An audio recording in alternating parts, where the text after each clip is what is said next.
ठीक है, तो फिर से एक बार सबको राधे राधे। कल लास्ट क्लास में हम लोग क्या डिस्कस कर रहे थे? बेसिक बेसिक बातें। सबसे पहले तो हम लोगों ने मेथड ऑफ कॉस्टिंग के बारे में कंप्लीट किया था। ठीक है, फिर से मैं एक बार आप दोनों के लिए एक बार रिवाइज करा दूं कि हम लोगों ने बात किया था कि देखो सर, कॉस्ट अकाउंटिंग का सबसे पहला और बेसिक ऑब्जेक्टिव क्या है कि हम कोई भी प्रोडक्ट या सर्विसेज अगर मैन्युफैक्चर कर रहे हैं, बना रहे हैं, तो उसको बनाने में कुल कितना खर्चा लगा है, इस बात का पता लगाना किसका काम है? कॉस्ट अकाउंटिंग का पहला काम या पहला बेसिक ऑब्जेक्टिव या सबसे पहला मेन इंपॉर्टेंट है। ठीक। अच्छा, जैसे ही हम कॉस्ट, ठीक है, आइडेंटिफाई कर लेते हैं, ठीक है, आप देखते हो कि हमें बहुत सारे फायदे मिलने शुरू हो जाते हैं। जैसे ही कॉस्ट पता चलता है, हम उसका मार्केट में कितना प्राइस फिक्स करें, इस बात में हमें आसान हो जाता है, क्योंकि जब तक आपको कॉस्ट नहीं पता होगा, हम उसको कितने में बेचें आइडेंटिफाई नहीं कर पाएंगे। तो कॉस्ट पता चलते ही कॉस्ट अकाउंटिंग का सबसे बेसिक ऑब्जेक्टिव क्या था कि जो भी सामान बनाया कितना खर्चा लगा, खर्चा पता चल गया तो कितने में बेचना है, कितना प्रॉफिट कमाना है, इस बात का हम क्या कर पाएंगे? डिसीजन आसानी से ले पाएंगे। ठीक है, और इसी डेटा से हम अपने आप को अपने पास्ट से कंपेयर करके कंट्रोलिंग, कॉस्ट कंट्रोलिंग का काम करते हैं। चाहे अपने डेटा अपने से करें या अपना अपने कंपटीटर से कंपेयर किया जाए कि हम कितने का बना रहे हैं, वो कितने का बना रहा है, हमारा खर्चा महंगा है सस्ता है, कंपेयर करके हम किसके बारे में बात करते हैं? Cost control. मैंने बोला था कंट्रोलिंग हम कब अप्लाई करते हैं? जब आपने जो सोचा था उससे खर्चा ज्यादा हो जाए, तब हम पहला कोशिश ये करते हैं कि जितने में सामान सोचा था उतना ही खर्चा लगे एक्चुअल में भी। हमने सोचा था पेन 10 का बने, अगर पेन बनाने में 12 रुपए का खर्चा आ रहा है, तो हमारा पहला टारगेट क्या होगा? इस 12 रुपए को कम करके कहाँ तक लाना? 12 रुपए से कम करके 10 रुपए पे लाना, ताकि जो सोचा था, जो प्लान किया था 10 रुपए का, वैसा ही हो सके। क्योंकि आपको पता है कि कॉस्ट एक सबसे बड़ा फैक्टर है। कॉस्ट को हम जब चाहें, ठीक है, या जितना चाहे रिड्यूस कर लेंगे, उतना ज्यादा हमें फायदा होगा। मार्केट के प्राइस को आप बार बार चेंज नहीं कर पाओगे, क्योंकि मार्केट में और भी कई सारे फैक्टर्स होते हैं प्राइस को डिसाइड करने के या प्राइस को हर्ट करने के। आप मार्केट में किसी भी आइटम के, ठीक है, प्राइस को बार बार फ्लक्चुएट नहीं कर पाओगे। इसलिए बहुत जरूरी है कि हमें कॉस्ट को क्या करना हो चाहिए, जितना रिड्यूस कर सके उतना हमारे लिए प्रॉफिटेबल होगा। लेकिन बोला कि हमारा काम केवल उतने पे नहीं रुक जाएगा कि 12 का सामान 10 में ही बनाया जाए। हमारी कोशिश ये भी होगी कि आगे अगर कोई और ऐसा तरीका अपना लें, ऐसा कोई मेथड्स अपना लें, ऐसा कोई टेक्निक्स, ऐसा कोई शॉर्टकट हमें मिल जाए जो हमें लॉन्ग टर्म फायदा दे और खर्चे को और कम कर दे, लेकिन याद रहे क्वालिटी और क्वांटिटी में कोई कंप्रोमाइज ना हो। ठीक है, जिज्ञासा और प्रिंस एक बार वॉइस क्लियर कर दीजिए। वॉइस क्लियर है? तो हम लोगों ने बात किया था कि इस प्रोसेस को हम क्या बोलते हैं? कॉस्ट कंट्रोल या कॉस्ट रिडक्शन। इसको बोला जाता है कॉस्ट रिडक्शन करना है, रिड्यूस करना अपने टारगेट से भी। ठीक। उसके बाद हम लोगों ने बात किया था सर इसके और भी कई फायदे हैं। ठीक है, कॉस्ट रिकॉर्डिंग, ताकि हमें एक फ्यूचर का आइडिया मिल जाता है। कॉस्ट बजटिंग, फ्यूचर में हमें बजट बनाना है तो उससे क्या हमें हेल्प मिल जाता है। ठीक है, हमें आज ये काम किया, इतना रुपए खर्चा लगा, कल को यही काम हमें बार बार करना है, तो आगे हमें कितने का बजट बनाना पड़ेगा, वो कैसे पता चलेगा? अपने पास्ट से। ठीक। तो इसके कई सारे फायदे थे। उसके बाद हम लोगों ने बोला कि सर देखो, अब बात आती है कि ये टोटल कॉस्ट कैसे निकाला जाएगा। मैंने एक पेन बनाया, उस पेन को बनाने में टोटल कितना खर्चा लगा? मैं बोल रहा हूँ 10 रुपया। तो आखिर में आप ये 10 रुपया पता कैसे किए हैं? कुछ तो तरीके होंगे, कुछ तो आपने ऐड किया होगा, तभी तो ये पैसे पैसे से ऐड होके 10 रुपये तक पहुंचा होगा। तो बोला गया इसके कई सारे मेथड्स हैं। ठीक है, कई सारे टेक्निक्स हैं, हम उन सारे मेथड्स और टेक्निक्स का यूज करके इस 10 रुपए पे अराइव किए हैं, पहुंचे हैं। उसी को हम लोगों ने दो पार्ट में पढ़ा था, मेथड्स ऑफ कॉस्टिंग। अब हमें पहले ये देखना पड़ेगा कि हम काम किस तरीके से कर रहे हैं। मैंने बोला था बेसिकली काम दो तरीके से करते हैं, या तो कस्टमर के स्पेशल ऑर्डर मिलने के बाद, जिसको हम लोगों ने क्या बोला था? Specific order costing. यानी जब कस्टमर से स्पेशल ऑर्डर मिलेगा, आप तीन लोग हो, आप तीनों ने मुझे बोला कि सर मुझे पेन तो बनवाना है पर अपने स्पेशल ऑर्डर के साथ। तो आप तीनों का ऑर्डर स्पेशल जो होगा, स्पेसिफिक जो होगा, यूनिक होगा, क्या एक जैसा ही होगा या तीनों का अलग होगा? तीनों का क्या होगा? अलग होगा। चाहे बाई नेचर अलग हो, बाई शेप हो, बाई मटेरियल हो, बाई जैसा भी हो, डिजाइन हो, सब कुछ में कुछ ना कुछ क्या होगा? डिफरेंस होगा। और तभी तो हम इसमें क्या कर पाएंगे? इसको स्पेशल या यूनिक बोल पाएंगे। हर्षिता एक बार क्लियर करिए, वॉइस आपके पास क्लियर जा रही है? प्रिंसी और हर्षिता, ठीक। तो इतनी बात क्लियर है। तो हम लोग इसे, अगर कस्टमर स्पेशल ऑर्डर दे रहा है, तो आप जरा बताओ ना, आप तीन लोगों ने मुझे स्पेशल ऑर्डर दिया है, ठीक है, कि सर मेरा पेन ऐसा बनाना, मेरा वाला पेन इनके जैसा ना हो, थोड़ा सा अलग बनाना, थोड़ा सा मटेरियल अलग यूज कर देना। तो आपने बोला सर मेरा मटेरियल डिजाइन ठीक है, शेप साइज सब कुछ अलग होगा। यानी तीनों यूनिक नेचर के हैं, ठीक है। और अगर यूनिक नेचर का होगा, ठीक है, यूनिक नेचर का होगा तो क्या बोला जाएगा कि एक जैसा है, या तीनों का खर्चा एक जैसा आएगा, या अलग अलग आएगा, अलग अलग आएगा। ठीक है, हर्षिता एक बार क्लियर करिए, वॉइस आपके पास जा रही है या नहीं। तो इसीलिए सर हमें क्या करना पड़ेगा, तीनों का जो टोटल कॉस्ट निकालना होगा अलग अलग जोड़ना पड़ेगा। कोई नॉर्मल ड्रेस सिलवा रहा है, कोई स्पेशल सूट डिजाइन करवा रहा है, ठीक है, किसी का फैब्रिक नॉर्मल है, किसी का फैब्रिक बहुत महंगे वाला है कपड़ा, तो क्या सबका खर्चा एक ही जैसा आएगा या अलग अलग आएगा? सर दर्जी मेहनत उतना ही करेगा, लेकिन सबका चार्ज अलग अलग लिया जाता है। नॉर्मल कपड़े का वो नॉर्मल चार्ज लेगा, वहीं पे कपड़ा महंगा तो दर्जी का रेट भी महंगा हो जाता है। ठीक है, स्पेशल डिजाइनर देखते हो कि ड्रेस तो उतना ही सिलते हैं ना भाई, हमारा शेप एंड साइज इतना बड़ा है, एक नॉर्मल ड्रेस सिलवाऊं या एक स्पेशल डिजाइन ड्रेस करवाऊं, मेरे में मेहनत तो लगभग थोड़ा बहुत कम ज्यादा ही लगने वाला है, लेकिन एक कुछ हजार में काम कर दे रहा है और एक कुछ लाख रुपए ले रहा है, इसका मतलब डिफरेंस आ रहा है। ठीक है, तो हमें हर एक कस्टमर का ऑर्डर का टोटल खर्चा जानने के लिए अलग अलग मुझे क्या करना पड़ता है, डिटेल मेंटेन करना पड़ता है। ठीक है, लेकिन दूसरा अगर हम मेथड के बारे में बात किया जाए, तो हम अपने हिसाब से काम करते हैं, जिसको लोगों ने क्या बोला था, continuous operation costing method. Continuous का मतलब हम लगातार काम कर रहे हैं, ऑपरेशन का मतलब जिस काम को करने आए हैं। ठीक है, और कॉस्टिंग मेथड जब हम लगातार अपने हिसाब से काम करते हैं, तो वहां पे टोटल कॉस्ट कैसे निकालते हैं? सर वहां पे टोटल कॉस्ट निकालने का तरीका अलग हो जाएगा, क्योंकि मैं अपने मन से काम कर रहा हूँ, तो नॉर्मली एक दो डिजाइन पे मैं काम कर रहा हूँ, मैं यहाँ पे कस्टमर के अलग अलग डिजाइन को तो लेके बैठा नहीं हूँ। नॉर्मली मार्केट में आप जो पेन देखते हो, क्या वो आपके स्पेशल ऑर्डर से बनता है या प्रोड्यूसर के अपने हिसाब से? अपने हिसाब से। और वो लाखों लाखों एक जैसा पेन बनाता है और मार्केट में सप्लाई कर देता है। वहां पे हम अपनी डिमांड को, अपनी इच्छा को लेके मार्केट में जाते हैं, पेन से मैच कराते हैं, मैच हो गया लेके पेन खरीद के चले आते हैं। वहां पे स्पेशल ऑर्डर तो ढूंढते नहीं है, तो सर वहां पे कॉस्ट निकालने का तरीका अलग हो जाएगा। अब स्पेसिफिक ऑर्डर में सर हम लोगों ने 3 मेथड पढ़ा था, कौन कौन सा, माफ करना 4 मेथड, कौन कौन सा, जॉब कॉस्टिंग, कॉन्ट्रैक्ट, बैच और टारगेट। अब सर जॉब और कॉन्ट्रैक्ट मैंने बोला था लगभग एक जैसा होता है, बस 2 चीजों का फर्क होता है। ठीक है, पहला मैंने बोला था टाइमिंग का अंतर होता है। सर जॉब जो छोटे नेचर का होता है, और कॉन्ट्रैक्ट जो बड़े नेचर या बहुत बड़े नेचर का होता है, यानी टाइमिंग का अंतर था।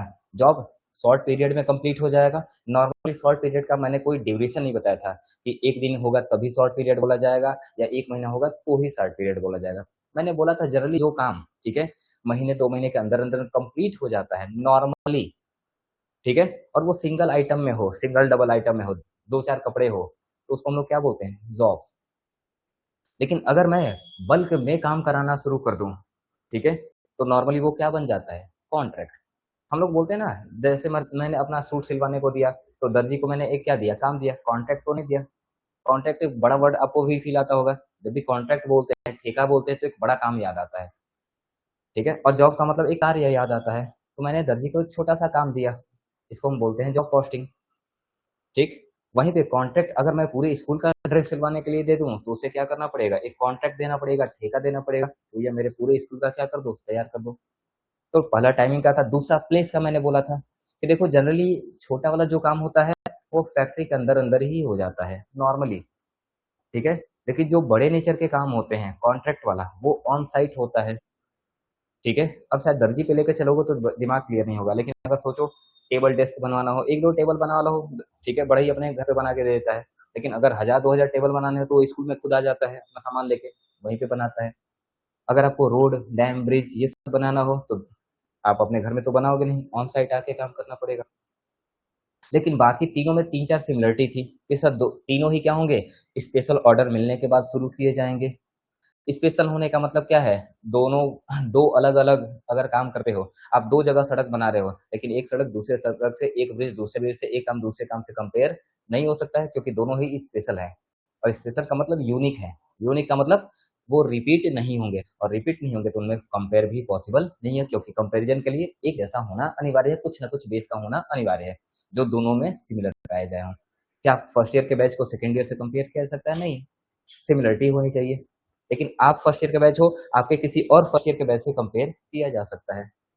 ठीक, दूसरा वहीं पे हम लोगों ने बात किया था बैच कॉस्टिंग। जब हम बात करते हैं कि अगर कोई, ठीक है, हम सिमिलर नेचर का आइटम बल्क में करना शुरू कर देते हैं, ठीक है, तो नॉर्मली वो क्या बन जाता है, बैच कॉस्टिंग। बैच का मतलब होमोजीनियस ग्रुप को हम प्रोड्यूस कर रहे हैं।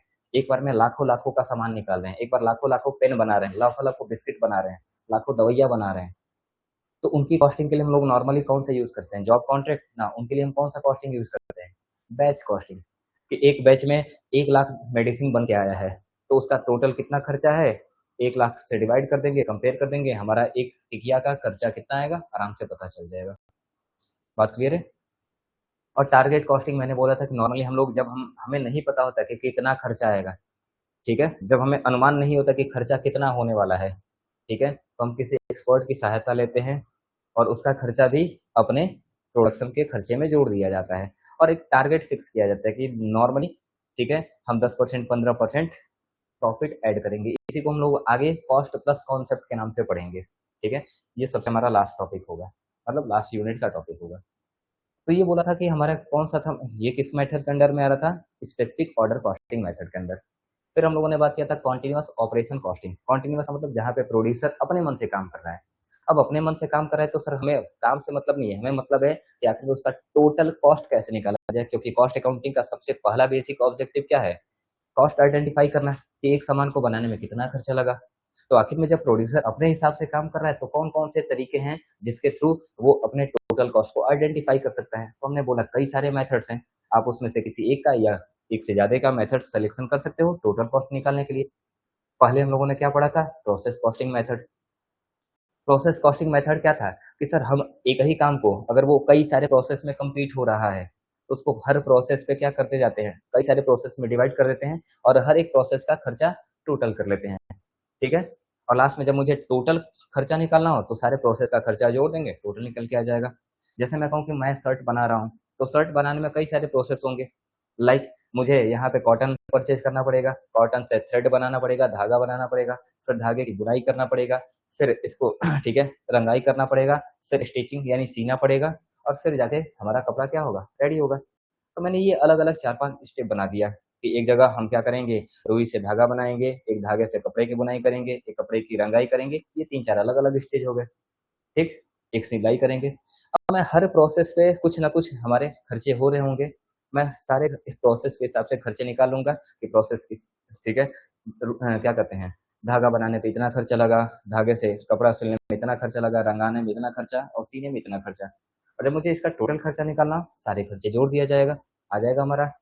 लेकिन मैंने बोला था केवल इस प्रोसेस कॉस्टिंग इतना ही हेल्प नहीं करता है, इसके एक और फायदे हैं, गलती आसानी से पकड़ में आ जाती है। अगर मैं प्रोसेस कॉस्टिंग नहीं करूंगा और बाद में पता चला कि ये शर्ट खराब हो गया, ठीक है, तो सब एक दूसरे को दोष मरना शुरू करेंगे कि मेरी नहीं इसकी गलती है, मेरी नहीं इसकी गलती है। हमने बोला था प्रोसेस कॉस्टिंग इसमें भी हेल्प करता है।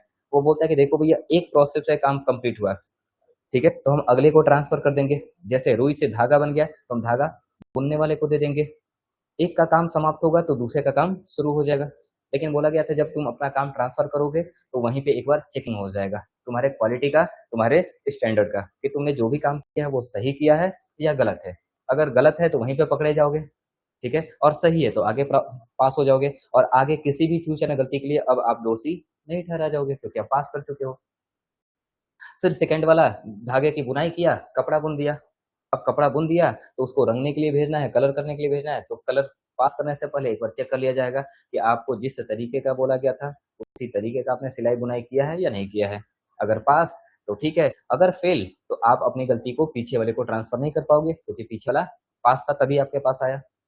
इसका मतलब गलती पकड़ना आसान हो जाएगा, ठीक। उसके बाद हम लोगों ने दूसरा मेथड के बारे में बात किया था, यूनिट कॉस्टिंग या सिंगल यूनिट कॉस्टिंग, ठीक है। यहाँ पे मैंने बोला था कि जब आप देखो बैच में कॉस्टिंग करते हो, बैच में प्रोडक्शन करते हो, जैसे मैं पेन बना रहा हूँ तो एक एक पेन तो बनाऊंगा नहीं, हजारों हजार लाखों लाखों के बैच बनाऊंगा। अगर मुझे इसका खर्चा जानना हो तो मुझे कुछ नहीं करना है, मैंने बोला था कि टोटल खर्चा निकाल लो और टोटल आउटपुट निकाल लो। जैसे मैं बोलूँ कि 5 लाख रुपए का खर्चा हुआ और मैंने उससे 50,000 पेन बनाए, तो एक पेन का अगर खर्चा जाना हो तो क्या करेंगे, 5 लाख रुपए को 50,000 पेन से डिवाइड कर देंगे, एक पेन का कितना रुपया आ जाएगा, 10 रुपया आ जाएगा। तो ये था हमारा सिंगल आउटपुट। अब लेकिन ये 10 रुपए, ये जो 5 लाख रुपए आया है, मैंने बोला कि टोटल खर्चा 5 लाख रुपए आया है। अब ये 5 लाख आया कैसे है, हम इसको अपने चैप्टर में पढ़ेंगे यूनिट कॉस्टिंग में। और ये सबसे मैंने बोला था आपके लिए कह सकते हैं कि बेनिफिशियल चैप्टर है, सबसे आसान और सबसे ज्यादा नंबर कैरी करने वाला है। ये अकेले लगभग आपके 25 से 30 नंबर कैरी करता है ये चैप्टर, और सबसे आसान टॉपिक्स में आता है। बात क्लियर है? तो इस चैप्टर को हम बड़े ध्यान से पढ़ेंगे और बड़ा मजेदार तरीके से पढ़ेंगे। और मैंने बोला था कि इसमें कुछ नहीं करना है, जैसे घर पे लिस्ट बनाते हो ना, वैसे ही लिस्ट बनाना है। बस लिस्ट में मैं थोड़ा सा क्या कर दूंगा, आपको सीक्वेंस बता दूंगा कि लिस्ट सीक्वेंस कैसे बनाया जाता है, और वो आपको भी आता है, ऐसा नहीं कि आपको नहीं आता है। बस मैं आपको एक बार कहते हैं ना, जामोन जी की तरह आपको, आप हनुमान जी हो भूले हो शक्ति को, बस मुझे आपको याद दिलाना है और आप कर ले जाओगे। आपके अंदर वो सारी चीजें हैं। ठीक, अगला था हमारा क्या था, ऑपरेशन और ऑपरेटिंग। मैंने दो नाम सिमिलर बोल रखे थे, ऑपरेशन कॉस्टिंग और ऑपरेटिंग कॉस्टिंग। मैंने बोला था कि अगर दोनों नाम को ऐसे पढ़ोगे बहुत कंफ्यूजन होगा, क्योंकि लास्ट में केवल एन और जी का ही डिफरेंस था। इसीलिए मैंने इसका दूसरा नाम लिखवा रखा था, एक का कन्वर्जन कॉस्टिंग और दूसरे का सर्विस कॉस्टिंग। कन्वर्जन कॉस्टिंग क्या बोलता है कि रॉ मटेरियल को फिनिश गुड्स में कन्वर्ट करने के बीच कितना खर्चा लगा है। हमने बालू सीमेंट गिट्टी छड़ ला के रख दिया है, ये मटेरियल है, इसको कन्वर्ट करके घर बनाने में टोटल कितना खर्चा लगा है। अगर इसको पता लगा लिया जाए तो हम क्या कर सकते हैं, टोटल कॉस्ट आराम से पता कर सकते हैं, इंक्लूडिंग मटेरियल। ठीक है, कन्वर्जन कॉस्ट का मतलब जो रॉ मटेरियल को फिनिश गुड्स में कन्वर्ट करने में लगा है, लेकिन रॉ मटेरियल का पैसा भी क्या करना पड़ेगा, ऐड करना पड़ेगा। तो ये हमारा क्या बन जाता है, कन्वर्जन कॉस्टिंग। उसके बाद ऑपरेटिंग कॉस्टिंग का मैंने दूसरा नाम बताया था, सर्विस कॉस्टिंग। ये बोला गया था जब आप सर्विस इंडस्ट्री में प्रोडक्शन का काम करोगे, सर्विस प्रोड्यूस करोगे, तो वहां पे हम लोग टोटल किराया कैसे तय करते हैं, इस बात का क्या करेंगे, डिसीजन लेंगे। जैसे आप जाते हो तो बस वाला आपसे किराया मांगता है, तो वो किराया आखिर में कैसे फिक्स होता है, कैसे पता है बस वाले को कि मैं इतना किराया लूंगा तो मैं प्रॉफिट में रहूंगा, अपने सारे खर्चे निकालूंगा, साथ में कुछ प्रॉफिट भी कमाऊंगा। ट्रेन का किराया कैसे तय होता है, बस का किराया कैसे तय होता है, हॉस्पिटल का एक बेड का चार्ज कैसे तय होता है, सिनेमा हॉल में एक टिकट कैसे फिक्स किया जाता है। इन सब का कॉस्टिंग मेथड जानने के लिए हमें किस मेथड को पढ़ना पड़ेगा, सर्विस कॉस्टिंग मेथड को पढ़ना पड़ेगा। और ये हमारा सबसे लास्ट चैप्टर है। ठीक, उसके बाद मैंने बोला था डिपार्टमेंटल कॉस्टिंग। डिपार्टमेंटल कॉस्टिंग क्या बोलता है कि सर हम सारे खर्चे को, ठीक है, डिपार्टमेंट के हिसाब से हमने एक ही काम को कंप्लीट करने के लिए अलग अलग डिपार्टमेंट बना रखा है। ठीक, जैसे purchasing department, production department, marketing department, accounting department, HR department, ठीक है, R&D डिपार्टमेंट, कई सारे डिपार्टमेंट बना रखा है। और ये सारे डिपार्टमेंट किस लिए काम कर रहा है, ताकि इस पेन को अच्छे से सेल किया जा सके, प्रॉफिट कमाया जा सके। और हर डिपार्टमेंट में कुछ ना कुछ खर्चे हो रहे होंगे, कुछ ना कुछ लोग काम कर रहे होंगे, कुछ ना कुछ काम चल रहे होंगे। क्या मैं सारा खर्चा पेन में जोड़ के कस्टमर से वसूलूंगा या अपनी जेब से दूंगा? फर्स्ट, सीधी सी बात है, कोई भी दुकानदार कोई भी खर्चा करेगा वो अपने जेब से तो देगा नहीं, वो कहीं ना कहीं से इनडायरेक्टली कस्टमर से वसूल लेगा। तो वसूलने का तरीका क्या है, उसको कॉस्ट में जोड़ दो और उसको बेच के पैसा ले लो, यही तो हमारा तरीका है। तो ये हमारा डिपार्टमेंटल कॉस्टिंग था। और लास्ट हमारा था कंपोजिट या मिक्स कॉस्टिंग। इसमें मैंने बोला था कि जहाँ पे एक कॉस्टिंग आपके लिए सफिशिएंट ना हो, हम लोग एक से ज्यादा कॉस्टिंग मेथड का यूज कर लेते हैं। और नॉर्मली ऐसे जगह पे यूज किया जाता है जहाँ पे गुड्स के साथ साथ सर्विसेज भी प्रोड्यूस हो रहा हो। ठीक है, जैसे मैंने बोला था होटल सर्विसेज, होटल में जाते हो, आपने नाम सुना होगा रेस्टोरेंट या होटल। ठीक है, नॉर्मली हम लोग दोनों में डिफरेंस नहीं समझ पाते, लेकिन डिफरेंस होता है टेक्निकली। ठीक है, रेस्टोरेंट में केवल आप रेस्ट करने जाते हो, होटल में आपको रेस्टोरेंट प्लस खाना, फूडिंग दोनों ही मिलता है। ठीक है, तो आप केवल अगर सोने जा रहे हो तो वहां पे आप सर्विस लेने जा रहे हो, आप कोई, ठीक है, फिजिकल कमोडिटी कंज्यूम नहीं कर रहे हो। लेकिन अगर आप होटल में गए हो, रेस्ट भी आपको मिल रहा है, एक बेडरूम भी मिला है और साथ में खाना भी मिला है, तो आप गुड्स भी कंज्यूम कर रहे हो और सर्विसेज का फायदा भी ले रहे हो। एसी, कूलर, फ्रिज, ठीक है, जो भी है सबका फायदा ले रहे हो। हॉस्पिटल में गए हैं तो केवल अगर डॉक्टर आपको पर्ची पे चेकअप लिख के दे दिया या कंसल्टेंट करके आपने जो भी दवा लिख दिया, वो डॉक्टर अपने सर्विसेज का पैसा लेता है। लेकिन जब मेडिसिन लेते हैं तो क्या मेडिसिन का भी अलग से पैसा देना पड़ता है? हाँ, क्योंकि वो गुड्स का पैसा है। तो अगर हॉस्पिटल में जाते हैं तो दवा भी हम लेते हैं और बेड का भी पैसा देना पड़ता है। तो ये दोनों, एक जगह पे हम गुड्स ले रहे हैं और दूसरी जगह सर्विसेज ले रहे हैं। ठीक है, सफाई चल रहा है, ठीक है, अगल बगल कंपाउंडर आ रहे हैं हमको चेक कर रहे हैं, तो ये सारी चीजें क्या है, सर्विसेज है। तो इनको हम क्या करते हैं, कंपोजिट कॉस्टिंग से कंपेयर करते हैं। ठीक, यहाँ यहाँ पे टोटल कॉस्ट कंपोजिट कॉस्टिंग के थ्रू निकाला जाता है। और याद रखो, देखो मैंने बुक देखा नहीं है लेकिन सारी बातें सीक्वेंस में याद है। जब आप बार बार दिमाग में चीजों को रिपीट करते हो, दिमाग में वो चीजें बैठ जाती है। ठीक, उसके बाद हम लोगों ने बात किया था कि sir difference between cost and financial accounting. ठीक है, कि कॉस्ट अकाउंटिंग, फाइनेंशियल अकाउंटिंग जो हम लोगों ने लास्ट ईयर में पढ़ा था उससे कैसे डिफरेंस है, क्या इसमें नया हम पढ़ने वाले। ठीक है। तो मैंने बोला था कि देखो भैया, फाइनेंशियल अकाउंटिंग सपोज कर लो कि वो ओवरऑल ऑर्गेनाइजेशन की रिकॉर्डिंग करता है। मैंने आपको हिंट के लिए बोल रखा था, मैंने आप दो लोगों को अकाउंटेंट का पोस्ट दे रखा था कि एक आप कॉमर्स डिपार्टमेंट टीडी कॉलेज के कॉमर्स डिपार्टमेंट के हेड बन जाओ और एक आप पूरे टीडी कॉलेज का हेड बन जाओ। ठीक है। दोनों के रिकॉर्डिंग में, दोनों के, ठीक है, डेटा लिखने में अंतर होगा। मैं वहां पे अभी थोड़ी देर में आता हूँ। फिलहाल पहले बात कर ली जाए, फाइनेंशियल अकाउंटिंग का काम क्या होता है? पूरे कंपनी के, ठीक है, परफॉर्मेंस के बारे में क्या करना? रिकॉर्डिंग करने का काम करना। कंपनी में, ठीक है, कंपनी में कहीं भी एक भी पैसा इधर उधर हो रहा होगा, ठीक है, किसी भी ट्रांजेक्शन्स का, किसी भी इवेंट का अगर असर फाइनेंस पे पड़ रहा होगा, कैश पे नहीं, फाइनेंस पे, जिसको मनी में मेजर किया जा सकता है, तो फाइनेंशियल अकाउंटिंग उसको क्या करेगा? रिकॉर्ड करेगा, आइदर डेबिट और क्रेडिट के फॉर्म में। लेकिन कॉस्ट अकाउंटिंग बोलता है कि भैया मैं पूरे कंपनी का जिम्मा ठेका लेकर नहीं बैठा हूँ, मेरा काम है प्रोडक्शन होते समय कितना खर्चा हो रहा है उस वस्तु को बनाने में, केवल उसको रिकॉर्ड करना है। ये, ठीक है, आप पूरी कंपनी में पेन बना रहे हो तो मेरा केवल फोकस किस पे होगा कि पेन बनाने में डायरेक्टली कितना खर्चा लगा। ठीक है। आप फालतू में, ठीक है, जो खर्चा है करना है करते रहो। हम नॉर्मली पेन को बनाने का खर्चा जोड़ रहे होते हैं। ठीक है, बात क्लियर है? तो इसको इसको हम क्या बोलते हैं? ये हमारा कॉस्ट अकाउंटिंग का बेसिक ऑब्जेक्टिव है। ठीक।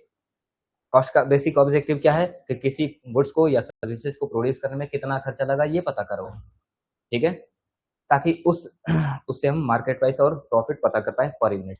लेकिन फाइनेंशियल का ऑब्जेक्टिव क्या है कि वो पूरे बिजनेस के हेल्थ के बारे में बताता है, बिजनेस के रिजल्ट के बारे में बताता है। ठीक है। एक सब्जेक्ट में अगर टेस्ट हो तो क्या उससे आपके पूरे ओवरऑल रिजल्ट का जजमेंट हो सकता है? ना। केवल और केवल अगर मैं अकाउंट का टेस्ट ले रहा हूं तो केवल और केवल मैं सब्जेक्ट स्पेसिफिक हूं। ठीक है, मैं आपके सब्जेक्ट स्पेसिफिक में परफॉर्मेंस देख रहा हूं कि आप घट रहा है बढ़ रहा है, लेकिन क्या उसी से पूरे रिजल्ट का जजमेंट किया जा सकता है? ना। रिजल्ट का जजमेंट करने के लिए मुझे और भी कई सारे एरिया का हेल्प लेना पड़ेगा। उसी तरह फाइनेंशियल अकाउंटिंग बोलते हैं, कॉस्ट अकाउंटिंग क्या बोलता है कि मैं केवल एक एरिया पे फोकस कर रहा हूँ, प्रोडक्शन पे। ठीक। जबकि फाइनेंशियल अकाउंटिंग क्या बोल रहा है? ओवरऑल मैं फोकस कर रहा हूँ। ठीक है, ओवरऑल रिजल्ट के बारे में बात कर रहा हूँ कि पूरे हर सब्जेक्ट में तुम्हारा क्या, ठीक है, मैटर चल रहा है, और उसी के बेसिस पे मैं लास्ट में क्या करूंगा? तुम्हारे रिजल्ट को बनाऊंगा कि तुम पास हो या फेल हो। फाइनेंशियल अकाउंटिंग बताएगा आप प्रॉफिट में हो या लॉस में हो। ठीक है, तो वो आपके फाइनेंशियल पोजीशन को बताएगा फाइनेंशियल अकाउंटिंग। इसलिए हम लोग पढ़ रहे थे वहां पे क्या? Financial accounting. और फाइनेंशियल अकाउंटिंग कभी इंडिविजुअल के बारे में बात नहीं करता है, वो पूरे ऑर्गेनाइजेशन के कंप्लीट रिकॉर्ड के बारे में बात करता है। आप लोगों ने प्रॉफिट एंड लॉस अकाउंट बनाया होगा तो आप लोगों ने देखा होगा कि प्रॉफिट एंड लॉस में हम पूरे एक साल का सारा खर्चा लिखते हैं अलग अलग, कि सर एक बार में इतना हुआ, दो बार में इतना हुआ, या पूरा टोटल लिखते हैं। टोटल लिखते हैं। परचेज लिखते हैं कि सर हमने पिछले साल पूरे 20 लाख रुपए का परचेज किया, पिछले साल वेजेज हमने 10 लाख का पेमेंट किया, पिछले साल हमने मटेरियल इतने का लगाया।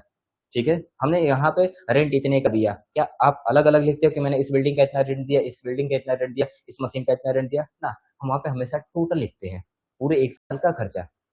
इसका मतलब टोटल की रिकॉर्डिंग कौन करता है? फाइनेंशियल। लेकिन मैं पूछूं कि अगर रेंट आपने 10 लाख रुपए का रेंट दिया है तो इस मशीन का कितना खर्चा है जरा बताओगे? इस मशीन का रेंट कितना दिया है?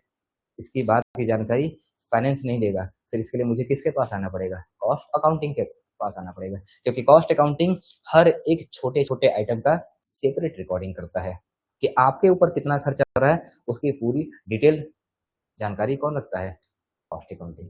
ठीक है, आपने अगर 10 लाख रुपए 20 लाख रुपए का परचेज किया है, मटेरियल वगैरह परचेज किया है, तो आखिर में कौन कौन सा मटेरियल परचेज किया गया, कब कब परचेज किया गया, किस किस नेचर का मटेरियल है, ए ग्रेड है, बी ग्रेड है, सी ग्रेड है, ठीक है, कौन बल्क में है, कौन छोटे में है, कब मंगाया है, इन सबकी डिटेल की रिकॉर्डिंग कौन रखेगा? फाइनेंस या कॉस्ट? कॉस्ट रखेगा। ठीक। तो इसका मतलब, अच्छा, फाइनेंस केवल और केवल मनी मेजरमेंट की बात करता है। वो केवल बात करता है कि देखो हम पैसे में ही सारी बातें करेंगे, पैसे के अलावा मेरा दाएं बाएं कहीं देखना नहीं होता है। लेकिन कॉस्ट अकाउंटिंग बोलता है कि ना ना, हम पैसे के साथ साथ क्वांटिटी में भी डील करते हैं कि देखो मैंने 10 लाख रुपए का मटेरियल मंगाया, लेकिन उससे 10 टन मटेरियल आया। ठीक है, उसमें इतना अच्छा निकला, इतना डैमेज निकला, मैंने उससे इतना क्वांटिटी प्रोड्यूस किया। वो क्वांटिटी के भी बारे में बात करता है, केवल पैसे के बारे में नहीं। वो बताता है कि 10 लाख का मटेरियल लगा के मैंने 2 लाख पेन बनाए। तो ये आपको क्वांटिटी के बारे में भी क्या करता है? रिपोर्टिंग करता है, जानकारी देता है। कौन? Cost accounting. ठीक है, वहीं पे मैंने बोला था कि देखो फाइनेंशियल अकाउंटिंग पूरे परफॉर्मेंस के लिए जाना जाता है, और इसीलिए हम पूरा परफॉर्मेंस अपना रिजल्ट कब चेक करते हैं? साल में एक बार। उसी तरह फाइनेंशियल अकाउंटिंग आपकी रिपोर्टिंग क्या हर बार करता है या साल में एक बार? साल में एक बार। लेकिन कॉस्ट अकाउंटिंग आपको बार-बार बनाना पड़ेगा जैसे ही काम कंप्लीट हो जाएगा। आप एक कस्टमर का केक बना के दे दिया तो क्या बोलोगे कि भैया रुक जाओ, साल भर बाद तुम्हारा खर्चा बताएँगे या मुझे तुरंत काम कंप्लीट होने के बाद ही बताना पड़ेगा? तुरंत बताना पड़ेगा। फिर अगले कस्टमर का केक आपने बनाया तो क्या उसका खर्चा फिर 1 साल के बाद या तुरंत बताओगे? यानी जैसे ही काम कंप्लीट होगा हम तुरंत अपना टोटल कॉस्ट बताएँगे और अपना प्रॉफिट कैलकुलेट कर लेंगे। बात क्लियर है? उसके बाद मैंने बोला था कि देखो फाइनेंशियल अकाउंटिंग हर तरह के कंपनीज़ को जिसके आगे भी कंपनी वर्ड लगता होगा, हर तरह के चाहे छोटी हो, बड़ी हो, सबको बनाना कंपल्सरी है, ठीक है? उनकी ऑडिटिंग कराना कंपल्सरी है, उनको रिपोर्ट कार्ड जारी करना कंपल्सरी है। पर कॉस्ट अकाउंटिंग के लिए कोई भी चीज़ कंपल्सरी नहीं है। वजह यह है कि फाइनेंशियल अकाउंटिंग को जब अपना रिपोर्ट कार्ड जारी करना होता है ना, तो अंदर के लोगों को भी बताया जाता है और पूरा बाहर माइक में अनाउंस भी किया जाता है कि ये फर्स्ट है, ये सेकंड है, ये थर्ड है, इनका प्रॉफिट इतना रहा है, इनका प्रॉफिट इतना रहा है। मुझे पब्लिक को भी बताना पड़ता है, ताकि पब्लिक अगली बार डिसाइड कर सके कि मुझे इसमें पैसा इन्वेस्ट करना है या यहाँ से पैसा हटा के किसी और कंपनी में लगाना है। आपके जेब में पैसा है तो आप किसी कंपनी में कैसे लगाते हो? उसका परफॉर्मेंस देके, परफॉर्मेंस अच्छा है तो कंपनी में पैसा लगा दोगे, नहीं होगा नहीं लगाओगे। तो आखिर में आपको उसका परफॉर्मेंस कैसे पता चलता है? वो अपनी इन्फॉर्मेशन को आपके साथ क्या करता है? शेयर करता है। ये फाइनेंशियल अकाउंटिंग काम करता है। लेकिन कॉस्ट अकाउंटिंग क्या कोई कंपनी बताता है कि मैंने ये सामान इतने का बनाया? ना, ना, वो कभी नहीं बताता है कि मैंने ये सामान इतने का बनाया और इतने का प्रॉफिट कमा रहा हूँ। बता देगा तो फिर तो गड़बड़ ही हो जाएगा। इसका मतलब कि इसका जो फाइनेंशियल अकाउंटिंग का डेटा यूज़ करने वाला पर्सन्स है वो इंटरनल और एक्सटर्नल दोनों ही लोग हैं। लेकिन कॉस्ट अकाउंटिंग का डेटा प्योरली किस नेचर का है? इंटरनल, अपने लोगों के लिए है, बाहर में किसी को बताने वाला नहीं है। तो ये हमारा कौन-सा अकाउंटिंग डील करता है? कॉस्ट अकाउंटिंग, ठीक? अच्छा, फाइनेंशियल अकाउंटिंग नॉर्मली या बेसिकली या कंप्लीटली बोला जाए, वो पास्ट की डेटा को रिकॉर्डिंग करता है।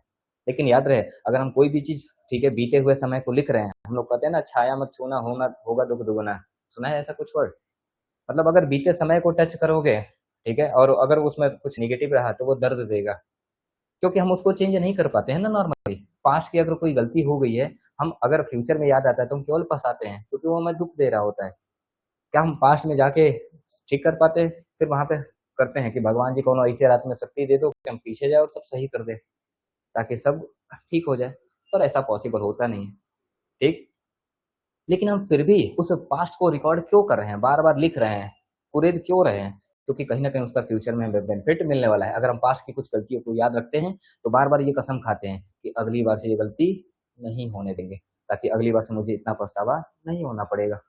इसका मतलब पास्ट को रिकॉर्ड करने का हमारा पर्पस क्या है? फ्यूचर को ब्राइट करना, सिक्योर करना, र क्या कहते हैं, रिस्क को मिनिमाइज़ करना। बात क्लियर है? तो ये काम दोनों ही करता है। फाइनेंशियल अकाउंटिंग भी बात करता है और कॉस्ट अकाउंटिंग भी बात करता है। अकाउंटिंग तो हमेशा पास्ट की ही रिकॉर्डिंग करता है, लेकिन उसी के बेसिस पे हम क्या करते हैं? फ्यूचर को डिसाइड करते हैं। ठीक? तो ये कुछ कल हम लोगों ने बेसिक डिफरेंस के बारे में बात किया था और भी आज आपके बुक्स से मैं ज़रा पढ़ लूँ और कुछ डिफरेंस हो तो उसके बारे में ज़रा हम लोग चर्चा कर लिया जाए, ठीक है? मैंने आपको मीनिंग बता ही रखा था। रिकॉर्डिंग ऑफ एक्सपेंसेस के बारे में मैंने बताया था कि देखो भैया, ये एक्सपेंसेस में कॉस्ट अकाउंटिंग किसके खर्चे को रिकॉर्ड करेगा? क्या पूरे कंपनी में जो-जो खर्चे हो रहे हैं सबको रिकॉर्ड करेगा या केवल प्रोडक्शन के ऊपर जो खर्चे हो रहे हैं उसको रिकॉर्ड करेगा? प्रतिमा, मुँह चलते रहना चाहिए। मैंने बोला कि आप लोगों का मुँह चलते रहना चाहिए। मैं आपको समझा रहा हूँ, तो आपके समझ में आ रहा है, तभी पता चलेगा जब आप रिपीट करते जाओगे, ठीक? तो आप ज़रा बताओ, कॉस्ट अकाउंटिंग क्या पूरे कंपनी की रिकॉर्डिंग कर रहा था कि कहीं भी खर्चा हो हम रिकॉर्ड कर लेंगे या जो खर्चा इस प्रोडक्शन पे होगा, इस पेन के प्रोडक्शन पे होगा, उसी को रिकॉर्ड करेंगे? जो प्रोडक्शन पे होगा, उसी को रिकॉर्ड करेंगे क्योंकि कॉस्ट ने बोला था कि भैया हम एक लिमिटेड रिकॉर्डिंग करेंगे, जो इस काम को करने में हो रहा होगा, दाएँ-बाएँ हम ना देखेंगे। तो सर अगर बाकी जगह खर्चा हो रहा होगा उसकी रिकॉर्डिंग कौन करेगा? कॉस्ट या फाइनेंस? कौन करेगा? कॉस्ट और फाइनेंस? कौन करेगा?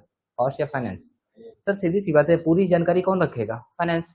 कॉस्ट तो केवल एक की बारे बात कर रहा है ना, लेकिन फाइनेंस पूरे कंप्लीट रिकॉर्डिंग कर रहा है। जैसे अभी अब वहाँ पे आ जाते हैं। मैंने बोला था कि आप टीडी कॉलेज के 2 मैनेजर को या अकाउंटेंट को अपॉइंट किया जा रहा है। आपको माफ करो, अपॉइंट किया गया एज़ अ कॉमर्स डिपार्टमेंट का अकाउंटेंट और आपको अपॉइंट किया गया एज़ अ पूरा टीडी कॉलेज का अकाउंटेंट, ठीक है? और मैंने केवल इतना गाइडलाइन दिया कि देखो प्रतिमा, आप कॉमर्स डिपार्टमेंट के अकाउंटेंट हो, तो जो पैसा कॉमर्स डिपार्टमेंट में आएगा जाएगा उसी को रिकॉर्ड करना है, ठीक है। आप कॉमर्स डिपार्टमेंट के हो ना, तो आप कॉमर्स से रिलेटेड बातों को लिखना। लेकिन मैंने सिमरन आपको क्या बोला कि आप पूरे टीडी कॉलेज के अकाउंटेंट हो, तो टीडी कॉलेज में कोई पैसा आएगा जाएगा उसको रिकॉर्ड कर देना। अब आप बताओ, मैंने एग्जांपल उस दिन दिया था आपको कि 2 बच्चे आए और कॉमर्स में एडमिशन कराए और फीस सपोज करो कि 10,000 पर स्टूडेंट से, तो 20,000 रुपए आया आपके पास। तो आप प्रतिमा क्या उसको रिकॉर्ड करोगी? बोलो। अरे भैया हाँ ना कुछ तो बोलो। क्यों? क्योंकि वो कॉमर्स में एडमिशन लिए हैं और कॉमर्स डिपार्टमेंट में पैसा आया है। क्या सिमरन आप उसको रिकॉर्ड करोगी? बिल्कुल रिकॉर्ड करोगी। क्या कॉमर्स डिपार्टमेंट टीटी कॉलेज के बाहर है या टीटी कॉलेज के अंदर ही है? अंदर है। यानी आप दोनों ही रिकॉर्डिंग करोगे। यानी टीडी कॉलेज अकाउंटेंट के हिसाब से भी 20,000 का इनकम है और कॉमर्स डिपार्टमेंट के हिसाब से भी क्या है, 20,000 का इनकम है, क्योंकि दोनों ही सेम रिकॉर्डिंग करेंगे, दोनों का ही मैटर था, ठीक। लेकिन मैं कहूँ कि 3 और नए बच्चे आए और 30,000 रुपए देके एडमिशन कराया, पर वो कॉमर्स में नहीं बल्कि आर्ट में एडमिशन कराया। अब क्या प्रतिमा आप उसकी रिकॉर्डिंग करोगे? आप बोलोगे नहीं सर हम तो कॉमर्स डिपार्टमेंट के हैं, तो हम तो केवल कॉमर्स की रिकॉर्डिंग करेंगे, हमें आर्ट साइंस से क्या मतलब है, हट जाओ भैया। लेकिन क्या आप सिमरन रिकॉर्ड करोगे? बोलोगे हाँ, क्योंकि आर्ट डिपार्टमेंट भी हमारे टीडी कॉलेज के अंदर आ रहा है। तो अब आपके हिसाब से टोटल आपका इनकम कितना हो गया है? 50,000। लेकिन प्रतिमा यानी कॉमर्स डिपार्टमेंट के हिसाब से इनकम कितना है? 20,000, ठीक है। उसी तरह अगर कोई खर्चा हो रहा है, चाय पानी का, ठीक है, पार्टी चल रहा है, कॉमर्स डिपार्टमेंट के सारे टीचर बैठे हुए हैं, चाय पी रहे हैं, ठीक है, और 1,000 रुपए का चाय पानी का खर्चा हो गया, तो क्या आप उसको अपना खर्चा रिकॉर्ड करोगे? हाँ बिल्कुल, क्योंकि कॉमर्स डिपार्टमेंट के टीचर हैं, खर्चा हुआ है रिकॉर्ड करेंगे। प्रतिमा मैं आपके बार बार बोल रहा हूँ, मैं ऐसे मुझे ऐसे स्टूडेंट बिल्कुल पसंद नहीं है जो इनएक्टिव हो, रिपीट या मुंह चलता रहे, ठीक है, थोड़ा सा लगता है कि एक्टिव हो।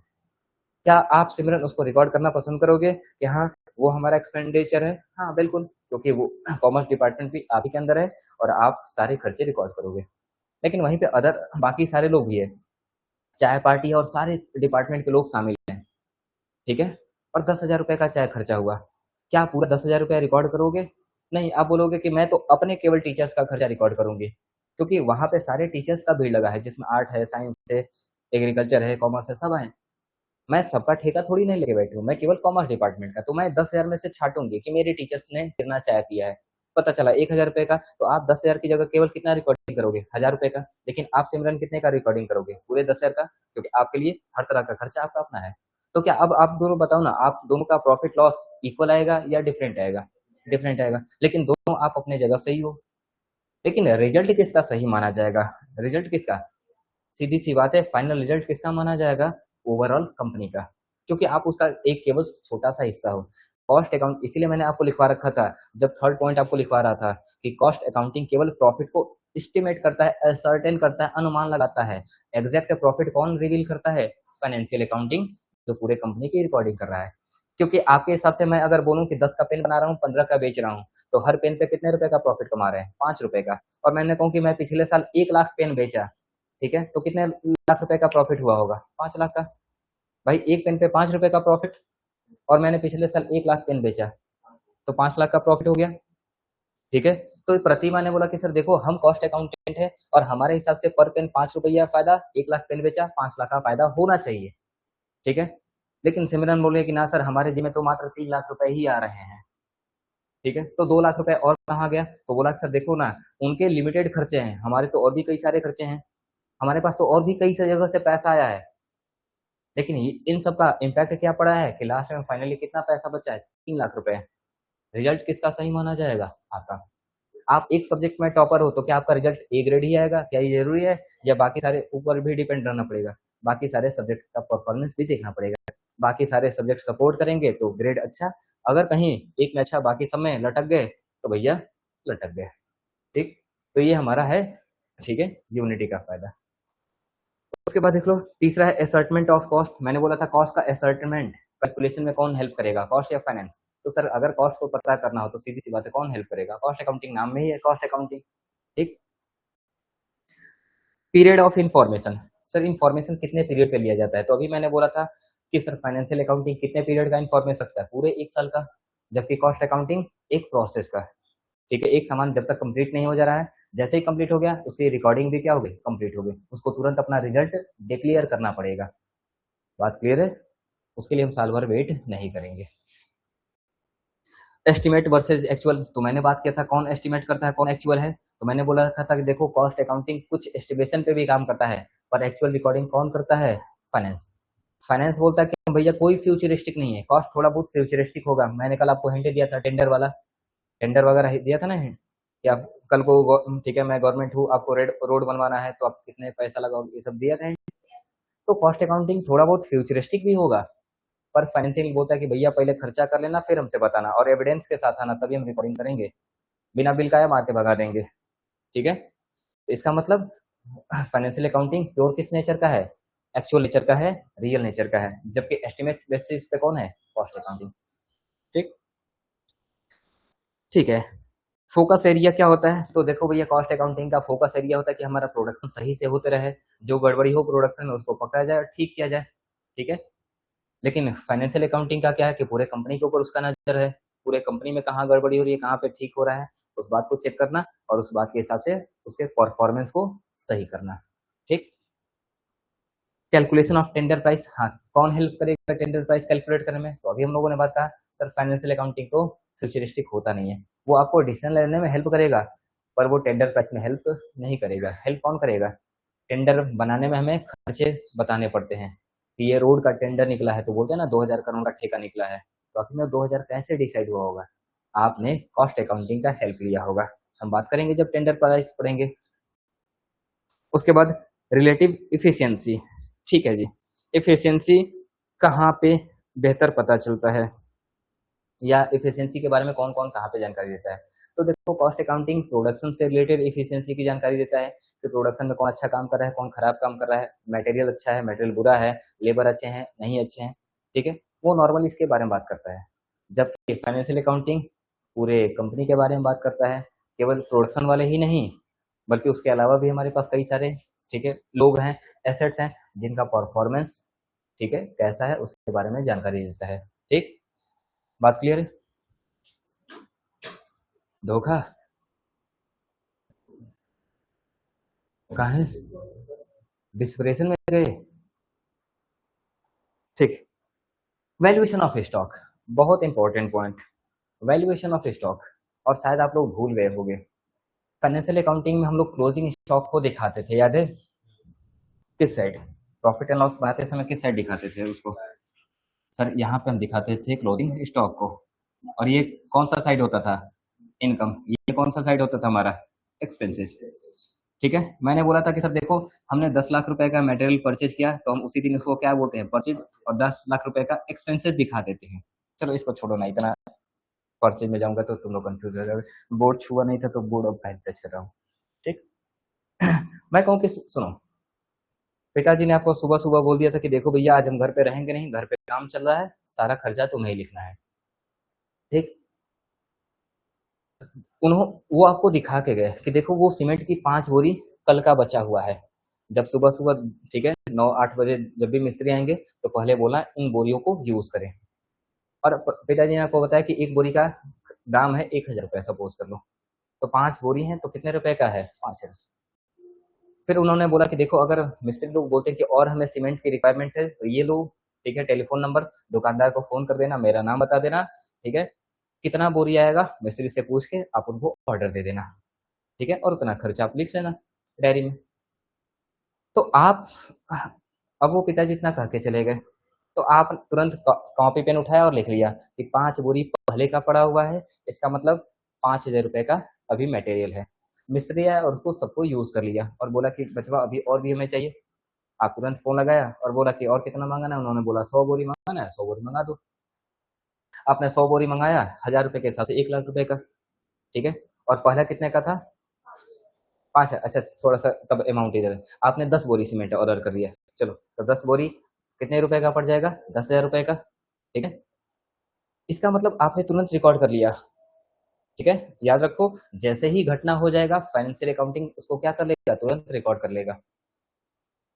ट्रैक्टर से ठीक है वो 10 बोरी आया, उसने आपको बिल दिया कि देखो लो ये 10 बोरी का खर्चा, ठीक है लदाई उतराई जो भी होगा उसको अभी इग्नोर करते हैं, तो 10 बोरी का 10,000 और 5 बोरी का 5,000, 15,000 आपने रिकॉर्ड कर लिया कि आज का सीमेंट का खर्चा कितना, 15,000 रुपए। ठीक, और आप लिख के रख दिया। शाम को पिताजी आए तो उन्होंने आपसे हिसाब किताब मांगा, आपने दिखा दिया, ठीक है, कि देखो पिताजी 5 बोरी सुबह का था, 10 बोरी मैंने मंगाया था, टोटल कितने का खर्चा हुआ, 15,000 का।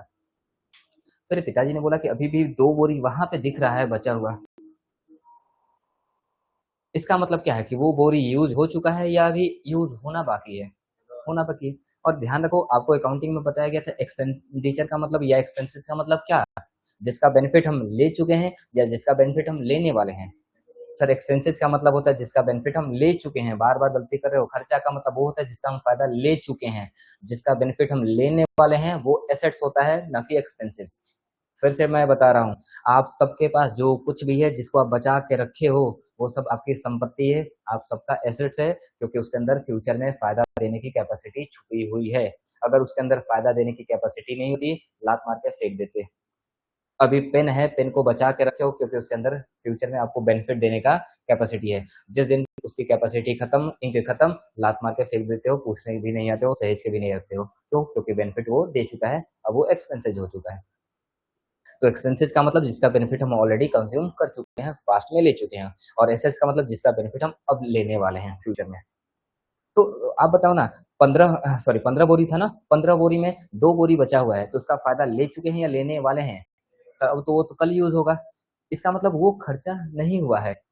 तो पापा बोलेंगे कि देखो बेटा, तुमने थोड़ा सा गलती रिकॉर्डिंग किया है, ठीक है 15,000 रुपए का टोटल आज सामान आया, पर उसमें से हमने कितने का फायदा लिया? केवल 13,000 रुपए का, 13,000 का हमने बेनिफिट लिया है। अभी 2,000 रुपए का बोरी का फायदा लेना बाकी है।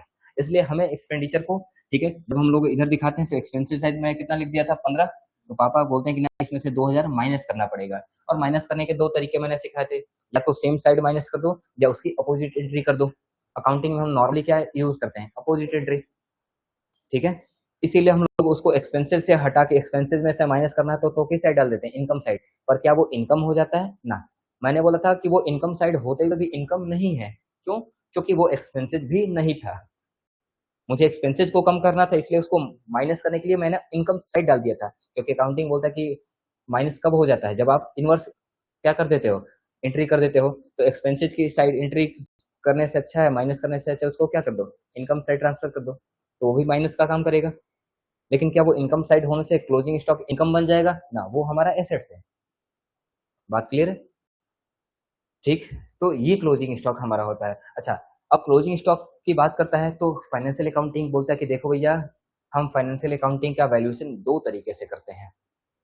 हमें दो डेटा चाहिए, एक तो हमारा उसका एक्चुअल डेटा जितने का लाए हैं, और दूसरा उसका करेंट मार्केट वैल्यू। और इन दोनों में कंपेयर करेंगे और जो सबसे कम होगा हम उसी के हिसाब से रिकॉर्ड करेंगे। एक्चुअल क्या है हम उसकी रिकॉर्ड नहीं करेंगे। यहाँ पे एक हमारा प्रिंसिपल ऑफ कंजर्वेटिज्म वर्क करता है। क्योंकि अभी मैंने बोला अकाउंटिंग किसकी रिकॉर्डिंग करता है, एक्चुअल। फिर आप बोलोगे सर यहाँ पे तो आप बदलने लगे। मैंने बोला कि 2 बोरी का दाम कितना था एक्चुअल में, 2,000 रुपए, ठीक है। लेकिन मार्केट में कल मान के चलो सपोज कि जिस समय आप ये वैल्यूएशन कर रहे थे उस समय मार्केट का में सीमेंट का बोरी सस्ता हो गया, 900 रुपए बोरी हो गया। तो मार्केट के हिसाब से उन बोरी का दाम कितना है, 1,800 रुपए। तो हम 2000 और 1800 में से कौन से वैल्यू को रिकॉर्ड किया जाएगा, किस वैल्यू को रिकॉर्ड किया जाएगा, 1800, जो दोनों में क्या होगा, लोअर होगा। ये किस प्रिंसिपल के थ्रू होता है, प्रिंसिपल ऑफ कंजर्वेटिज्म, ठीक है। कंजर्वेटिव का मतलब हम क्या बोलते हैं, हमेशा निगेटिव को ध्यान में रखते हैं, प्रॉफिट को इग्नोर करते हैं, ठीक। और वहीं पे आपको क्लोजिंग स्टॉक का मैंने एक छोटा सा प्रिंसिपल या मैंने थियरी बोला था कि क्लोजिंग स्टॉक का वैल्यूएशन हम किस बेसिस पर करते हैं, तो कॉस्ट प्रॉफिट और कॉस्ट माफ करना, कॉस्ट प्राइस और market price which ever is lower. हम फाइनेंशियल अकाउंटिंग में क्लोजिंग स्टॉक का वैल्यूएशन किस बेसिस पर करते हैं, तो कॉस्ट प्राइस और मार्केट प्राइस, जो दोनों में क्या होगा, लोअर होगा। लेकिन कॉस्ट अकाउंटिंग बोलता है कि ना भैया, हमें मार्केट से मतलब नहीं है, हम कितने का खरीदे हैं केवल उसी को रिकॉर्ड करेंगे।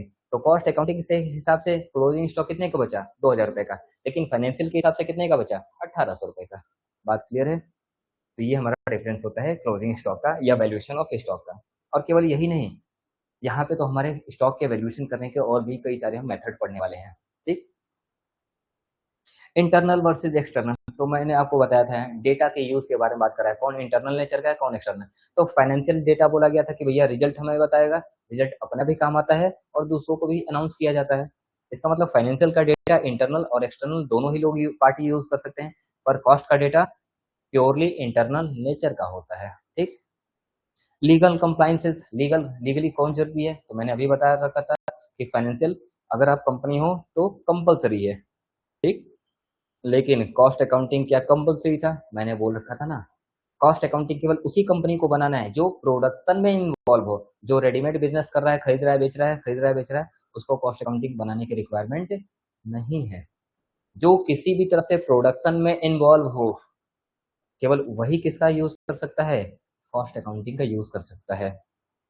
लेकिन सर हम छोटी सी कंपनी, हम समोसा बना रहे हैं, क्या एक कॉस्ट अकाउंटेंट को अपॉइंट करना पड़ेगा, मैंने बोला था ना, कॉस्ट अकाउंटेंट भी उसी को अपॉइंट करना पड़ेगा जो छोटी कंपनी ना हो, प्रोडक्शन में इन्वॉल्व ना हो, बल्कि एक बड़े स्तर पे प्रोडक्शन का काम कर रहे हो, ठीक है, 2-4 हजार करोड़ का हमारा बिजनेस हो, तब जाके हम क्या करते हैं, 2-4 हजार का करोड़ अगर रेडीमेड बिजनेस हो तो क्या कॉस्ट अकाउंटिंग अप्लाई होगा ना, रेडीमेड वालों को तो करना ही नहीं है।